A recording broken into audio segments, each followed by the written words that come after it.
오늘 말씀 준비하면서 참 많이 고민이 들었습니다. 설교 제목을 어떻게 잡아야 되나 많이 고민을 했었는데 설교 제목이 두 개였어요. 이게 왜 아무도 사랑하지 않는가라는 이 말씀의 제목이 하나였고, 그리고 오늘 13장 1절 말씀 우리가 읽었던 것과 같이 자기 사람들을 사랑하시되 끝까지 사랑하신다는 그 말씀 때문에 이걸 자기 사랑으로 할까 아니면 왜 아무도 사랑하지 않는가라는 말씀의 제목으로 할까 많이 고민이 돼서 좀 부정적이기는 하지만 왜 아무도 사랑하지 않는가라는 말씀의 제목을 골랐습니다. 이게 우리가 가지고 있는 이 땅 가운데 살아가는 교회의 현실이기 때문에 그래요. 주님이 가지고 있는 교회 공동체의 모습과 우리가 실제로 발을 디디고 살아가는 이 세상 속에서의 믿음의 공동체의 모습이 굉장히 큰 괴리감이 느껴질 만큼 많이 왜곡되어져 있는 모습을 발견할 수 있게 되는데, 그럼에도 불구하고 주님께서 이 땅 가운데 세워 가시고자 하시는 그 믿음의 공동체의 모습이 어떠하신지에 대해서 우리가 말씀을 통해서 함께 살펴보고요. 그리고 그 주님의 준엄한 그 말씀의 교훈을 우리가 함께 좀 나누었으면 좋겠습니다. 여러분 13장부터 시작해서 17장까지는 우리가 다락방 강화라고 잘 알려져 있는데, 이제 예수님께서 마지막 만찬을 제자들과 함께 하시고 어디로 올라가시죠? 기도하러 올라가십니다. 겟세마네 동산으로 기도하러 올라가셔서 거기서 군병들에게 잡히시고 재판을 받으시고 이제 십자가에 달려 죽으시는 그 일련의 과정들이 정말 숨 쉴 틈 없이 이어지는 것을 발견할 수 있게 됩니다. 그런데 주님은 십자가를 지시지만 그 십자가를 통해서 이제 주님은 그 뜻을 이루시고 다 이루시고 하나님께서 이 땅 가운데 보내신 그 목적을 성취하시고 이제 누구에게로 돌아갈 거예요? 자신을 이 땅 가운데 보내신 아버지께로 돌아갈 겁니다. 그런데 주님께서 아버지께로 돌아가고 나면 이 땅에는 누가 있어요? 주님께서 남겨놓으신 자기 사람들이 있잖아요.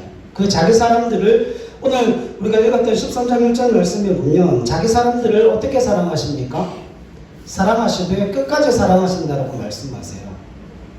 여기에 유월절 전에 예수께서 자기가 세상을 떠나 아버지께로 돌아갈 때가 이룬 줄 아시고 세상에 있는 자기 사람들을 사랑하시되 끝까지 사랑하셨다. 여기서 끝까지 사랑하셨다라고 하는 그 이야기가 무슨 이야기인가 하면, 끝까지라고 하는 이 단어 가운데는 목적을 이루었다, 목적을 성취했다라고 하는 의미가 담겨져 있어요.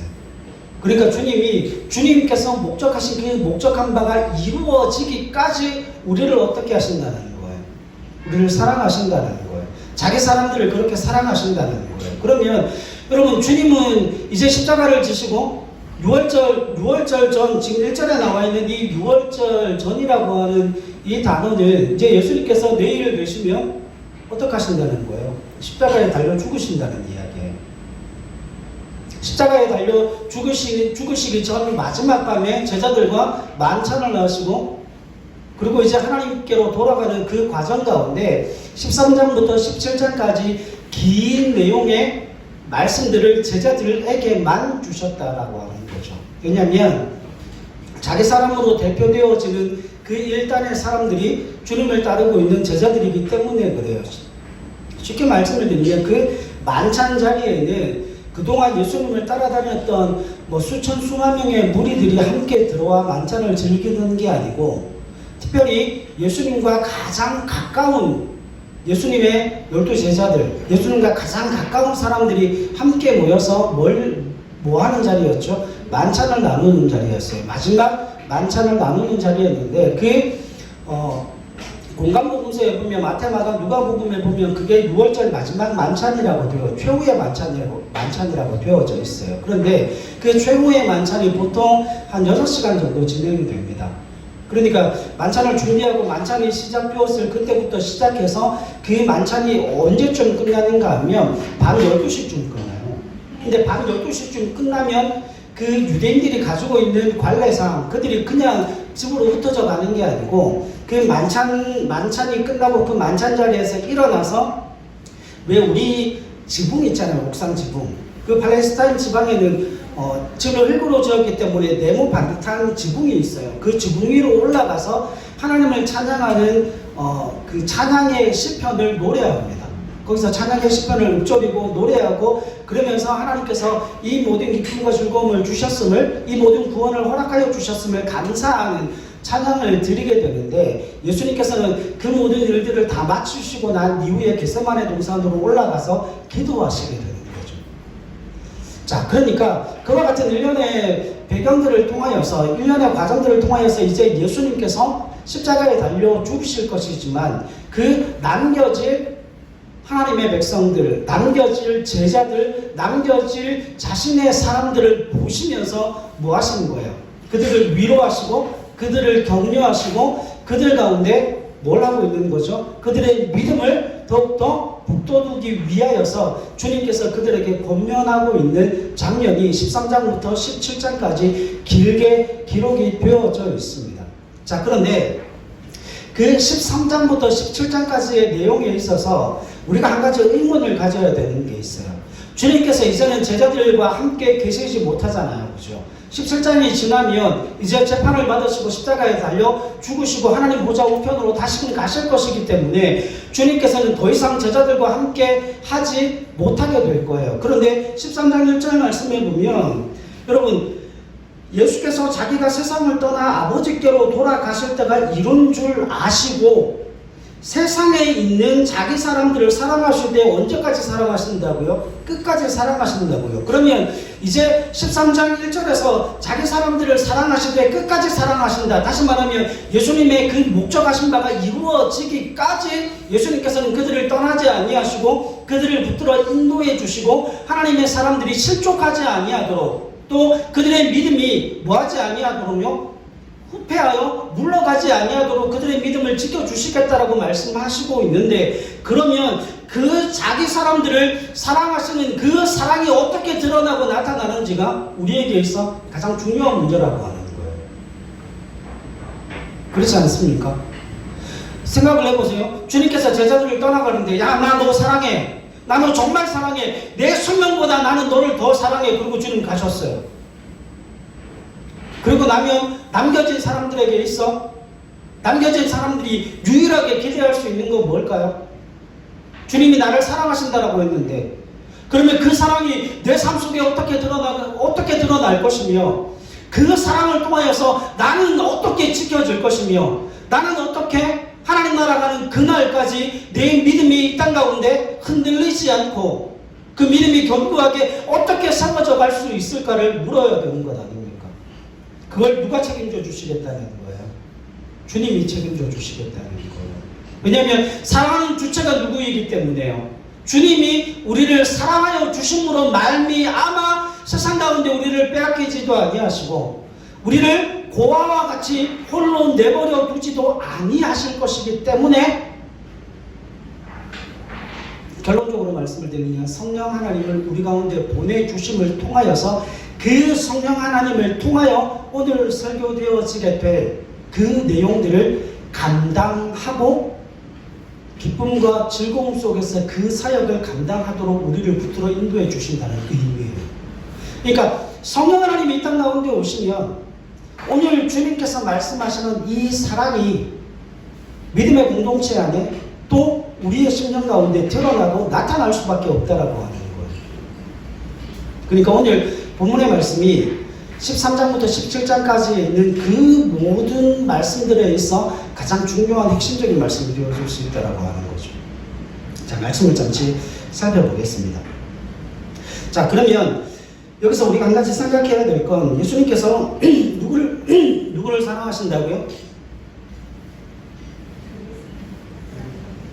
자기 사람들을 사랑하신다고요. 그러면 예수님께서 말씀하시는 그 사랑이 뭔지를 알아야 합니다. 왜냐하면 이제 14장, 15장, 16장, 17장으로 가면 성령에 관한 이야기가 나와요. 성령에 관한 이야기가 나오는데 그 성령 하나님, 내가 너희를 고아와 같이 홀로 내버려 두지 아니하고 너희에게로 오리라. 너희에게로 오리라고 하는 그 주님의 음성 가운데, 그 주님의 약속 가운데 너희에게로 오시는 분은 누구예요? 주님께서 보내신 보혜사 성령, 조력자, 위로자, 우리와 함께 동행하실, 우리를 어디까지 인도해 가실 분? 하나님의 나라에까지 이끌어 인도해 가실 그 성령 하나님을 우리 가운데 보내주실 겁니다. 그런데 그 성령 하나님께서 우리 가운데 오셔서 행하는 그 모든 일들이 뭐예요?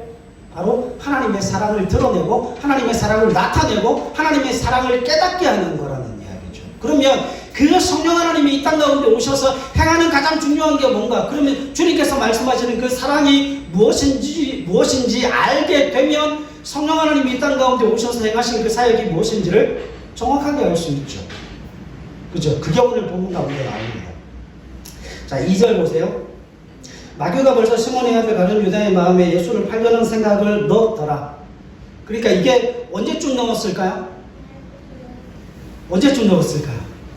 생각을 해보면 여러분, 마리아가 그 예수님 발에 향유를 부었을 때 가장 먼저 그 마리아를 야단친 사람이 누구죠? 유다였죠. 그죠? 그때부터 시작해서 이미 유다의 마음에 예수님을 팔 생각을 사단이 씨를 뿌려 놓았다는 의미예요. 그러니까 여기에 그 예수를 팔려고 하는 생각을 넣었더라라고 하는 그 말은 그 유다의 마음에 예수님을 팔려고 하는 그 마음의 그 생각의 씨앗들을 뿌려 놓은 거예요. 그래서 그 생각의 씨앗들이 계속 뭐 하는 거죠? 싹이 나고 자라고 열매를 맺어서 결국 누구에게 팝니까? 대제사장들과 서기관들과 그 다음에 로마 군병들에게 예수님을 파는 일들이 일어나게 되는 거죠. 자, 3절에 보면 저녁 먹는 중에 예수님 아버지께서 모든 것을 자기 손에 맡기신 것과 또 자기가 하나님께로부터 오셨다가 하나님께로 돌아가실 것을 이미 아셨다고 그랬죠.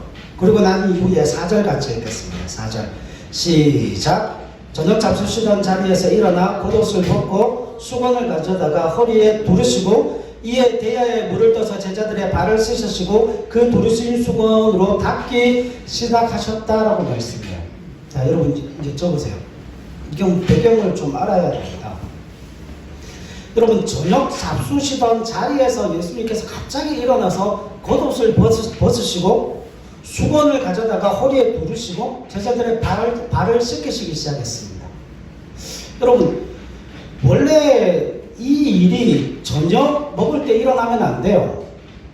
왜냐하면 저녁을 먹으러 그 만찬 자리에 들어갔을 때 밖에서부터 들어갔을 것 아닙니까? 밖에서부터 들어가면 유대인의 정결예에 의하면 반드시 어디를 씻고 가야 돼요?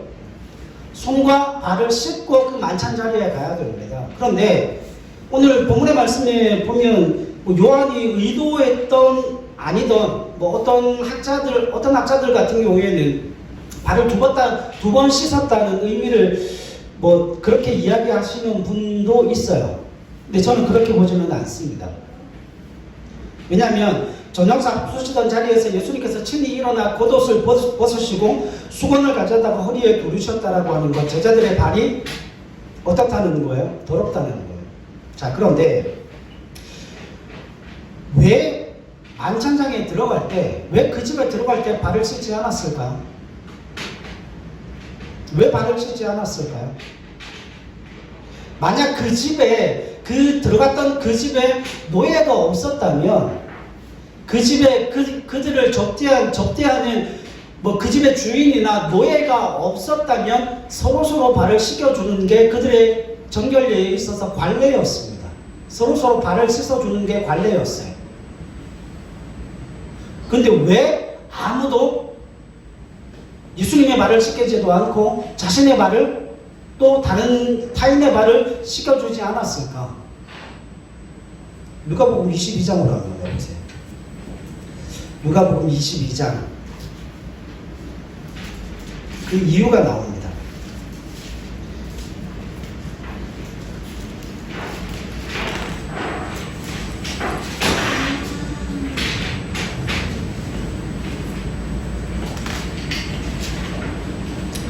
찾으셨어요? 24절.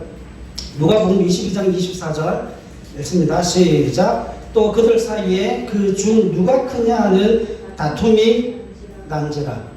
그러니까 제자들 사이에 누가 더 큰 자냐, 그러니까 네가 더 크냐 내가 더 크냐, 이 다툼이 생겼어요. 한 구절만 더 찾읍시다. 마태복음 20장 가보세요. 마태복음 20장. 자, 그 다툼이 일어난 사이에 20절 보십시오. 20절. 20절로 28절 말씀이에요. 마태복음 20장 20절로 28절 제가 빨리 읽을게요. 그때 세베대의 아들의 어머니가 그 아들들을 데리고 예수께 와서 절하며 무엇을 구하니 예수께서 이르시되 무엇을 원하느냐 이르되 나의 이 두 아들을 주의 나라에서 하나는 주의 우편에 하나는 주의 좌편에 앉게 명하소서. 자, 다시 돌아갑시다. 전체를 다 읽을 건 아니고.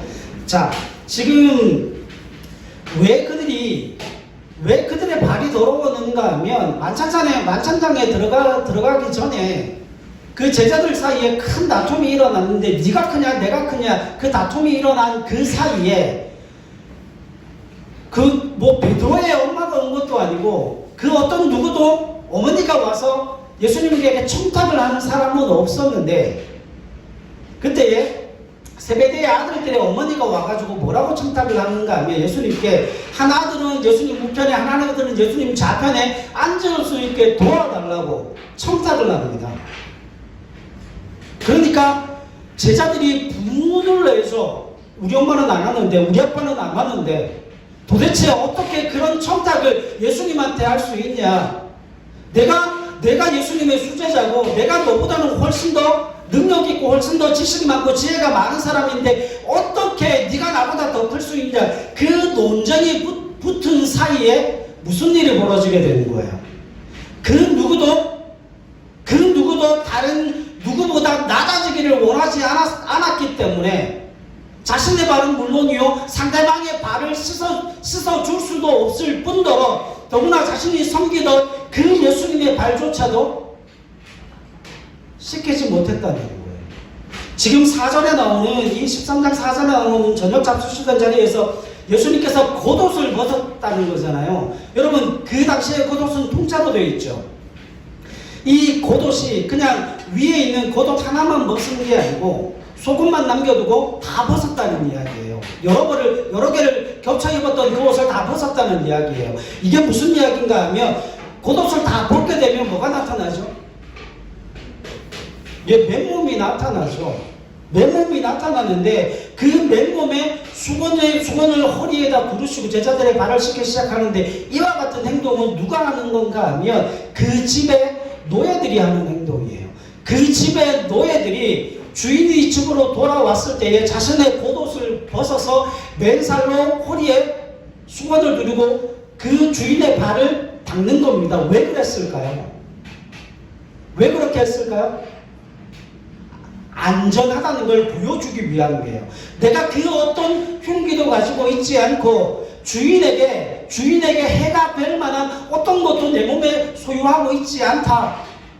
그래서 남자가 됐던 여자가 됐던 누가 들어오면 상전이 들어오면 주인이 들어오면 그 종은 자신의 옷을 다 벗고 뭐 하는 거예요? 그 주인의 발을 씻기는 겁니다. 그러니까 자신의 겉옷을 벗어서 다른 누군가의 발을 닦는 것은 무슨 행위예요? 나는 당신의 종입니다. 나는 당신의 노예입니다. 라고 하는 그 표현이에요. 그 의미라고 하는 거예요. 그러면 지금 주님께서 저녁 잡수시던 그 자리에서 제자들 사이에 큰 다툼이 일어나서 그 누구도 상대방의 발에 묻은 그 오물이나 흙을 닦아주지 못하는 그 상황 가운데서 심지어는 자신의 스승인 예수님의 발조차도 닦지 못하는 그러한 교만한 사람들 사이에서 스승 되신 예수님께서 자신의 겉옷을 벗고 제자들의 발을 하나하나 씻겨가는 그 상황 속에서 제자들이 충격을 받을 수밖에 없는 거죠. 결국 여러분 예수님께서 지금 이 유월절 식사를 마치시고 십자가를 지신다는 그 의미는 무슨 의미를 가지고 있는 줄 아십니까? 무슨 의미를 가지고 있는 줄 아세요? 이 땅 가운데서 제자들이 가지고 있는 그 모든 의식, 이 땅 가운데서 누구를 지배하고 이 땅 가운데서 내가 어떤 것을 소유하고자 하는 그 모든 것들을 다 뭐 하는 거예요? 내가 놓고 포기한다는 의미를 가지고 있는 거예요. 그러니까 예수님께서는 자신의 명예와 권력을 가지고 사람들을 살리고 사람들을 구원하는 것이 아니라 자신이 가지고 있는 그 모든 것을 다 내려놓고 포기하고 섬김으로 말미암아 뭐 하시는 거예요? 영혼을 살려내고 구원해내고 그들을 하나님 앞으로 이끌어 인도하는 그 능력과 권세를, 섬김의 권세, 섬김의 능력을 주님께서 제자들에게 보여주고 계신 거죠. 자, 그게 어디에 나오는가 하면 여러분 13절 보세요. 13절부터 보세요. 너희가 나를 선생이라 또는 주라 하니 너희 말이 옳도다. 내가 그러하다. 내가 주와 또는 선생이 되어 너희 발을 씻었으니 너희도 서로 발을 씻어주는 것이 옳으니라. 내가 너희에게 행한 것 같이 너희도 행하게 하려 하여 본을 보였노라. 그리고 17절 같이 읽죠. 시작. 너희가 이것을 알고 행하면 복이 있으리라. 아멘. 여러분, 결국 예수님께서 말씀하시는 사랑은 어떤 사랑이 뭡니까? 예수님께서 말씀하시는 그 사랑이 뭐예요? 예수님께서 말씀하시는 그 사랑은 겉옷을 벗고 그 흙먼지 날리는 그 오물로 더러워져 있는 그 발을 씻기는 거예요. 근데 여기에 충격적인 사실이 하나 있어요. 이 자리에 누가 있습니까? 여러분, 그 만찬 자리에 누가 있어요? 예수님을 파는 가룟 유다가 있습니다. 지금 성경의 구도상 보니까 예수님께서 있는 그 우리 최후의 만찬 보면 일자로 상이 되어져 있잖아요. 원래는 그렇게 되어 있지 않으면 디귿자로 되어 있어요. 그러니까 예수님께서 그 디귿자 계시는 좌측편에 중간에 하나, 둘, 세 사람이 있고 그 중간에 예수님이 계셨던 것 같아요. 그리고 그 반대편에 누가 있는가 하면 베드로가 있었던 것 같습니다. 그럼 베드로가 제일 꼴찌로 뭐 할 가능성이 많죠? 발을 씻었을 가능성이 제일 많아요. 그러면 그 사이에 예수님을 하려고 하고 예수님께 이미 그 마음 가운데 예수님을 팔아 넘겨야 되겠다라고 생각했던 그 가룟 유다의 마음에 이미 그 예수님을 팔고자 하는 그 마음이 싹터 있다는 그 사실을 예수님께서 알고 계셨음에도 불구하고 뭐 하신 거예요? 가룟 유다의 발을 닦으신 거예요. 여러분, 예수님은 왜 가룟 유다의 발을 닦으셨을까요? 왜 그러셨을까요? 여러분, 그를 포기하지 않았기 때문에 그래요. 18절 보세요. 내가 너희 모두를 가리켜 말하는 것이 아니니라. 그렇죠. 나는 내가 택한 자들이 누구인지 압니다. 그러나 내 떡을 먹는 자가 내게 발꿈치를 들었다 한 성경을 응하게 하려는 것이니라. 이 이야기는 무슨 이야기죠? 유다에 관한 이야기잖아요. 예수님께서 이미 그 유다가 자신을 팔고 자신을 배반할 것을 알고 계셨지만 그럼에도 불구하고 예수님은 그 제자의 발을 씻기시고 그를 닦으시고 안아주셨다는 거예요. 왜 그러셨을까요? 그를 포기하지 않으셨기 때문에 그래요. 그를 돌이키고 싶어 하셨기 때문에 그래요. 여러분, 이게 예수님의 마음이었다고요. 이게 예수님께서 베푸신 은혜였다고요. 그러면 여러분, 성경 속에서 나타나는 그 사랑은 뭔가요? 성경 속에서 나타나는 그 사랑은 뭡니까? 그 사랑은 내가 섬기는 종이 되어서, 내가 섬기는 자가 되어서 이웃의 그 잘못과 이웃의 범죄함과 이웃의 연약함과 이웃의 못남까지도 뭐하라는 거예요? 닦으라는 거예요. 감싸라는 거예요. 그리고 그를 품으라는 겁니다. 율법적으로 품으라는 이야기가 아니고 사랑으로 품으라는 거예요. 섬김으로 품으라는 거예요. 왜냐하면 사랑과 섬김이 가장 능력 있고 사랑과 섬김이 가장 권세가 있기 때문에 우리가 가지고 있는 그 율법적인 그 율법의 잣대가 아니라 하나님이 우리를 사랑하시는 그 가룟 유다까지도 이미 자신을 배반할 것을 알고 계셨고 그 가룟 유다의 손에 의하여서 그 로마 군병들에게 팔려갈 것을 이미 알고 계신 주님께서 그의 발을 닦으시고 그를 안아주셨던 것처럼 그렇게 뭐하라는 거죠? 죄 있는 자를, 연약한 자를, 못난 자를, 나를 해하려고 하는 자를 그렇게 안아내고 용서해내고 품으라고 지금 말씀하시는 거예요. 사랑하는 여러분, 보세요. 지금 베드로가 그 사실을 알고 난 다음에 베드로의 반응이 나옵니다. 6절 보십시오. 시몬 베드로에게 이르시되 베드로가 이르되 주여 주께서 내 발을 씻으시나이까. 예수께서 대답하여 이르시되 내가 하는 것을 네가 지금은 알지 못하나 이후에는 알리라. 베드로가 이르되 내 발을 절대로 씻지 못하시리이다. 예수께서 대답하시되 내가 너를 씻어주지 아니하면 네가 나와 뭐가 없어요? 상관이 없어요. 이 상관이 없다는 말은 무엇입니까? 친밀한 교제가 이루어질 수 없다는 거예요.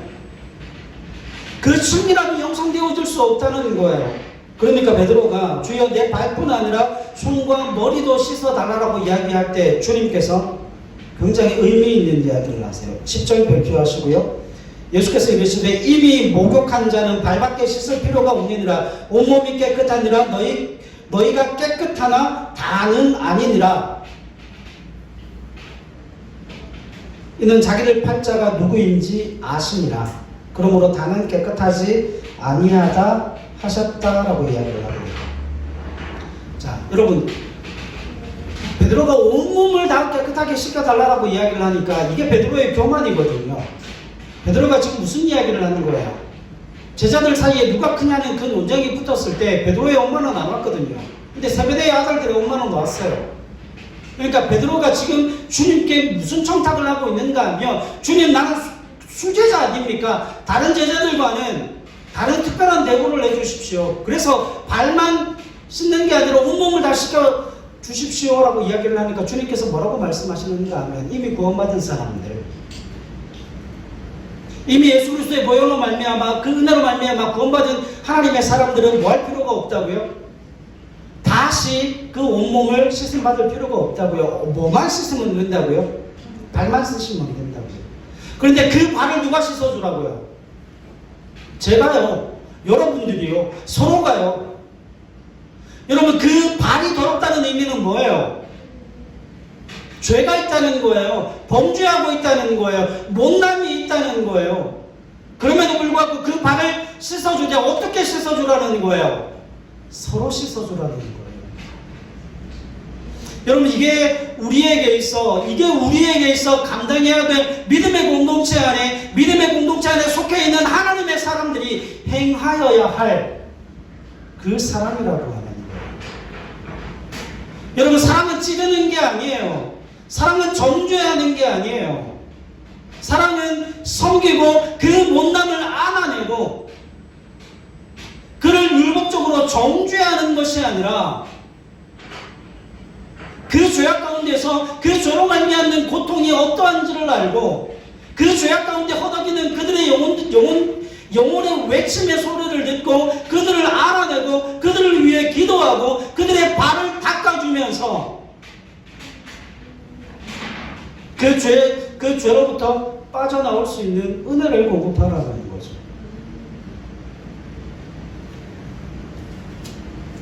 사랑하는 여러분, 지금 왜 제자들은 누구도 그들이 유대인들 아닙니까? 정결 예에 있어서 굉장히 빠삭한 사람들 아니에요. 율법이라고 하면 그 누구에게도 비춰지지 않을 만큼 율법적으로 탁월한 사람들 아닙니까? 그럼에도 불구하고 왜 아무도 발을 씻겨주지 않았을까요? 저는 그게 의문이었거든요. 율법적으로라도 그 일을 행하여야 했을 텐데 왜 율법적으로도 그 일을 못했을까? 가장 중요한 이유는 그거예요. 치기 싫은 거예요. 서로가 서로를 견제하고 서로가 서로를 경쟁자라고 생각을 하니까 뭐를 할 수가 없는 거예요? 고개를 숙일 수가 없는 거예요. 허리를 숙일 수가 없는 거예요. 주님은 경쟁하라고 말씀하시는 게 아닙니다. 주님은 다른 누군가를 경쟁자로 보라고 이야기하시는 게 아니에요. 우리가 경쟁하는 그 순간에 누구를 잃어버려요? 주님을 잃어버려요. 우리가 경쟁하는 그 순간에 하나님의 나라를 잃어버려요. 그러니까 제자들이 경쟁하고 있는 그 사이에, 주님이 여기 와 계시고, 우리 스승의 발이 더럽다라고 하는 그 사실, 스승의 발을 닦아야 하며 스승 앞에 존경을 표해야 하고 그 스승 앞에 엎드려야 한다는 그 사실조차도 잃어버리게 되어지는 거예요. 사랑하는 여러분, 우리는 왜 아무도 사랑하지 않을까요? 여러분 13장 1절 다시 한번 보세요. 제가 이 말씀 때문에 얼마나 큰 은혜를 받았는지 모릅니다. 여러분, 자기 사람들을 사랑하시는데 어떻게 사랑하신다고요? 끝까지 사랑하신다고요. 그렇다면 오늘 이 말씀을 이렇게 해석할 수 있을 겁니다. 그 사랑이 어디에서 나타납니까? 주님의 그 사랑이 어디에서 나타나요? 주님은 이제 안 계실 거예요. 주님은 십자가에 달려 죽으실 것이고 3일 만에 부활하여 주심으로 말미암아 하나님 보좌 우편으로 올라가실 거예요. 그리고 하나님의 성령이 보혜사 성령 하나님을 이 땅 가운데 보내시어 우리와 동행하게 하실 겁니다. 우리를 고아와 같이 내버려 두지 아니하시고 우리와 동행하게 하심으로 말미암아 하나님의 뜻이, 하나님의 목적하신 그 목적을 이루실 때까지 우리와 동행하실 거예요. 그렇게 성령 하나님을 우리에게 보내주심을 통하여서 주님이 우리를 통하여 그 사랑을 어떻게 드러내고 어떻게 나타내실까요? 여러분, 그게 중요한 거예요. 하나님이 우리를 어떻게 사랑하실까요? 하나님께서 그 사랑을 우리에게 어떻게 드러내시고 어떻게 나타내실까요? 사랑하는 여러분, 그 자기 사람들을 사랑하실 때 끝까지 사랑하신다. 그 주님의 사랑이 어디에서 나타나는가 하면 우리 믿음의 공동체 안에서 나타납니다. 이 믿음의 공동체 안에서 하나님이 우리를 어떻게 사랑하시는가 하면, 여러분, 저를 통하여 하나님의 자비와 긍휼이 흘러가게 하시고 사랑하는 믿음의 성도들을 통하여서 그 부족한 종이 하나님의 자비와 긍휼을 맛보고 경험하게 하시고 주위에 있는 사랑하는 영혼들을 통하여서 그 하나님의 사랑과 자비와 긍휼과 은혜가 흘러가게 하심을 통하여서 그 하나님의 사랑이 저의 섬김과 여러분들의 섬김과 헌신을 통하여서 드러나고 나타나게 하신다라고 하는 거예요.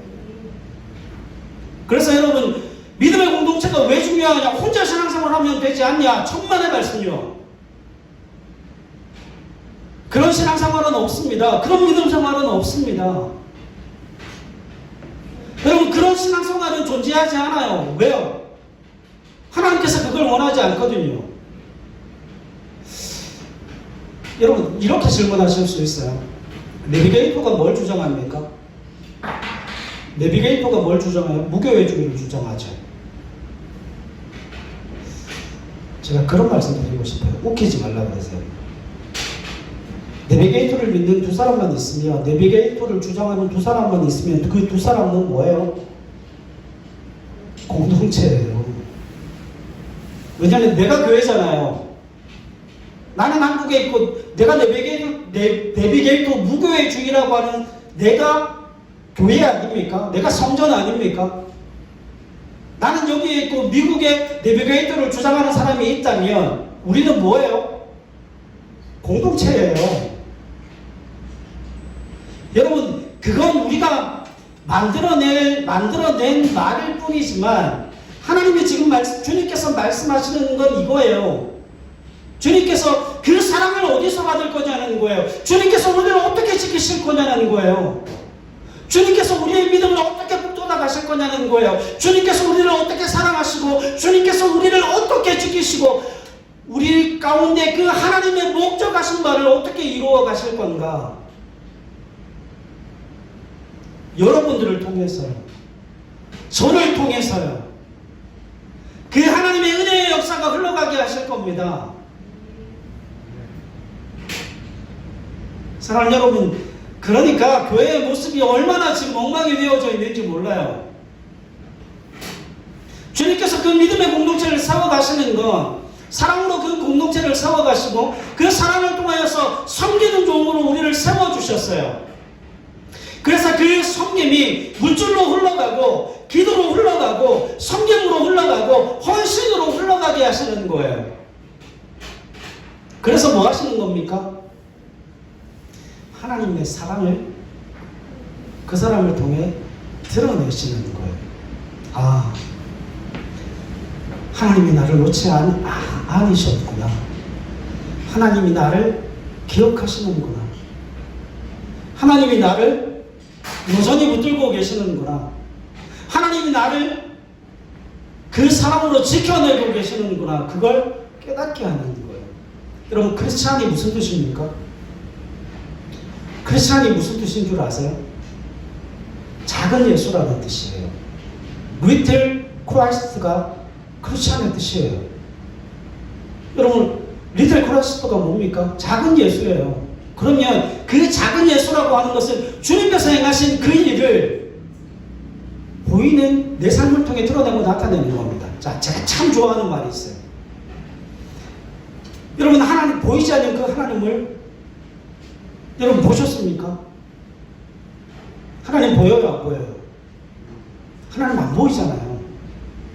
근데 그 보이지 않는 하나님을 우리 가운데 드러내신 분이 계세요. 누구십니까? 주님이세요. 그러니까 그 당시에 주님께서 이 땅 가운데 계셨을 때는 그 수많은 영혼들이 그 주님을 통해 누구를 보는 거예요? 하나님을 보는 거예요. 왜냐하면 하나님, 주님께서 이 땅 가운데 행하신 그 모든 일들이 누구를 보여주고 누구의 뜻을 행하시는 것이기 때문에 하나님을 보여주고 하나님의 뜻을 행하시는 것이기 때문에 주님을 보고 누구를 봐요? 하나님을 보는 거예요. 그러니까 필립이 말하잖아요. 주님, 하나님을 보여주십시오. 그러니까 주님께서 뭐라고 그러세요? 야, 너는 나를 보고도, 내가 아는 그 모든 사역들을 보고도 아직도 하나님을 보여달라고 그러냐? 나를 본 자는 누구를 본 자요? 아버지를 본 자요. 그럼 여러분, 세상 사람들이 하나님을 보여달라고 그러죠. 주님을 보여달라고 그러죠. 주님은 보이지 않는 하나님을 이 땅 가운데 행하신 그 모든 사역을 통하여서 하나님의 사랑이 어떠함을 주님이 직접 보여주셨어요. 여러분, 이제 이 땅 가운데 존재하지 않으시는, 이 땅 가운데 계시지 않으시는 하나님 보좌 우편에 가 계셔서 그 하나님 보좌 우편에 계신 그 주님을 이 땅 가운데 우리에게 보여달라고 하면 우리는 누구를 보여줄까요? 우리 그 주님을 어떻게 보여줄까요? 보이지 않는 그 주님의 사랑을 보이는 우리의 삶을 통하여 드러내고 나타냄을 통하여서 우리를 본 사람은 누구를 보게끔? 주님을 보게끔. 그게 공동체의 사명이라고 하는 거예요. 그게 우리에게 맡겨져 있는 사랑의 책임과 의무라고 하는 겁니다. 그게 우리만 행할 수 있는 특권이라 성경은 말씀하는 거예요. 사랑하는 여러분, 주님이 오늘 우리에게 묻고 있습니다. 왜 아무도 사랑하지 않는가? 왜 아무도 사랑하지 않는가?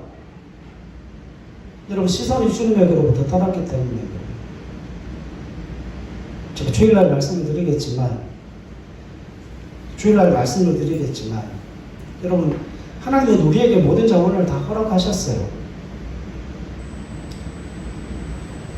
여러분 보세요. 제가 여기에 서 있는 것 뭐 때문에 서 있을까요? 저는 여기에 왜 서 있죠? 그래도 말씀을 전하는 자로, 그래도 하나님의 그 은혜를 전하는 자로, 그죠? 근데 문제는 그거잖아요. 문제는 뭔지 아십니까? 하나님의 은혜를 전하는 자에 대해서 가장 중요한 문제는 그 은혜가 성도들에게 다 닿아야 한다는 거예요. 그게 가장 큰 문제라고 하는 거죠. 그래서 신학적인 이야기를 술술술술 쏟아놓을 수 없는 거잖아요. 그게 성도들의 마음에 가닿지 않으면 저는 제 일을 제대로 감당하지 못하고 있는 거거든요. 여러분, 우리가 아무도 사랑하지 못하는 가장 중요한 이유는 경쟁하기 때문에 그래요. 주님으로부터 우리의 시선이 떨어져 있기 때문에 그래요. 자, 여러분, 주위를 한번 둘러보시죠. 우리가 지금 몇 명 앉아있지 않지만 주위를 한번 둘러보세요.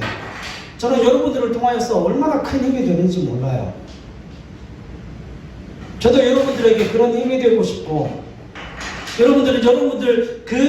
여러분들이 존재하는 그 자체를 통하여서 다른 누군가에게 사랑을 전하고 다른 누군가에게 그리스도의 살아계심을 증거하는 믿음의 증거들이 되어진다라고 하는 거예요. 그래서 여러분, 믿음의 공동체가 중요한 이유가 바로 거기에 있습니다.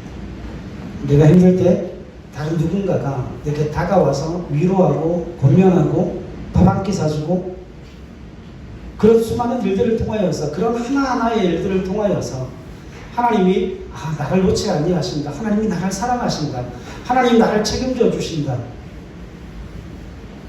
그 공동체를 통하여서 그 사랑을 깨닫게 하시는 거예요. 여러분, 이 공동체는 주님께서 저와 여러분들을 지켜내는 은혜의 방편이라고 하는 거예요. 그래서 여러분, 그냥 한 줄은 끊어지기 쉽지만 삼겹줄은 어떻게 됩니까? 잘 끊어지지 않는다는 거예요. 그게 믿음의 공동체의 원래가 그런 거예요. 내가 힘들어서 기도하지 못하지만 누군가가 나를 위해 부르짖고 있고, 누군가가 나를 위해 하나님 앞에 간구하고 있고, 또 그 목소리가 들리고 그 은혜가 내게 증거되어져서 또 내가 다른 누군가를 위해서 기도하고 또 내가 다른 누군가를 위해서 헌신함을 통하여서 그렇게 공동체가 그리스도 예수의 믿음의 공동체로 그렇게 성장해가고 성숙되어져 간다 성경은 말씀하고 있습니다. 여러분, 내가 혼자가 아님을 믿음으로 고백하실 수 있기를 소망합니다. 우리 믿음의 공동체 안에 그 하나님의 사랑이 드러나고 나타남을 통하여서 하나님 그리스도 예수의 그 놀라운 은혜의 역사가 우리 공동체를 통해서 이루어져 갈 수 있는 은혜가 있게 도와주시고, 또 우리가 예수님의 그 사랑을 실천하는 믿음의 공동체가 되어짐을 통하여서 나를 통하여 하나님의 살아계심의 증거가 드러나고 나타날 수 있도록 인도해달라 기도하는 저와 여러분들의 삶이 되실 수 있기를 주님의 이름으로 간절히 부탁을 드립니다.